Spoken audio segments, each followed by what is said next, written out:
Hello, this is Chef John from foodwishes.com with smoked turkey and spring pea fettuccine. That's right, I don't always use cream sauces when I make pastas, but when I do, I prefer this recipe. And while it may not be the most interesting pasta in the world, it's certainly one of the most delicious and just incredibly easy to make.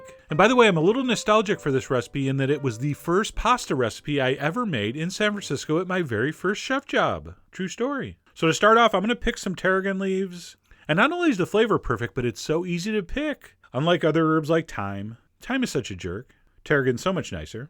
Just take the stem in one hand, pinch with your 2 fingers, and just strip the leaves right off, pulling the opposite direction they're growing. And that's it. Those leaves come right off. And I really want you to use tarragon for this. There's no other herb that will pair as perfectly with that smoked turkey and those sweet peas as tarragon. So I'm going to strip off a bunch of leaves. We're going to chop that up. And the herb is prepped. All right, once our tarragon's chopped, we're going to go ahead and prep our smoked turkey. The original version of this recipe called for smoked chicken, but for whatever reason, that's not as easy to find as smoked turkey. So I have a piece of smoked turkey breast. I'm just going to cut it in slices and then in little strips. And because we're going to toss this with fettuccine, I'm going to kind of simulate the width of a fettuccine noodle. We can't really get the same length as fettuccine because turkeys aren't that long, but that shape should work fine. And then we're going to want to mince up some garlic and shallots. If you can't find shallot, you could just do a little bit of onion. And that's pretty much it for the prep. There's not a lot of ingredients in this.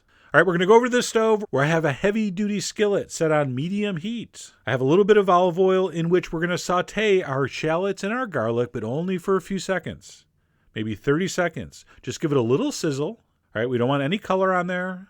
And at that point, I want you to dump in your smoked turkey. And I have a theory that the smokiness of the turkey will adhere better to the oil in the pan than if we just dumped it into the cream. Now, like most of my theories, I don't really have any proof, but it feels right, okay?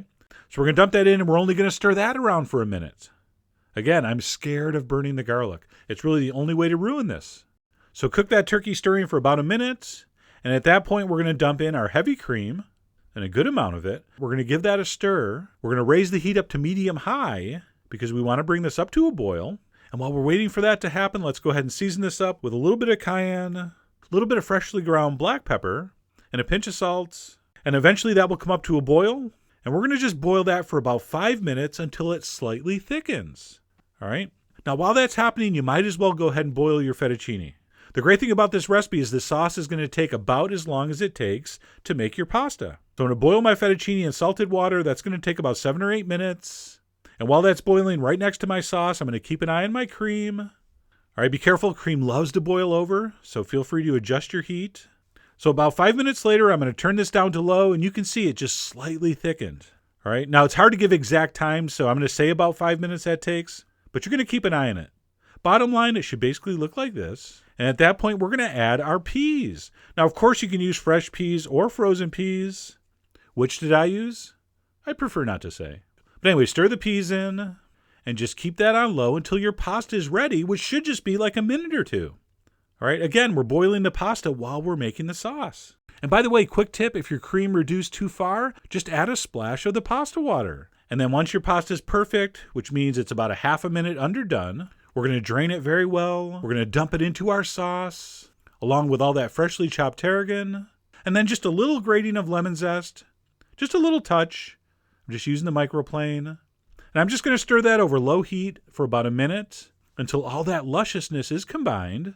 And by the way, to show my love to you plant munchers, if you want to do a meatless version, substitute sauteed mushrooms for the turkey, but cook them with a little bit of smoked paprika so you do get that little bit of smoky element, which works so well with that sweet pea and tarragon cream sauce. All right, so if you're not into the turkey, try that. And then last but not least, you're going to taste that for seasoning. And if everything's looking, feeling, and tasting good, go ahead and serve that up in a bowl. Possibly finish that off with a little dusting of Parmesan. And that is done. Smoked turkey spring pea fettuccine.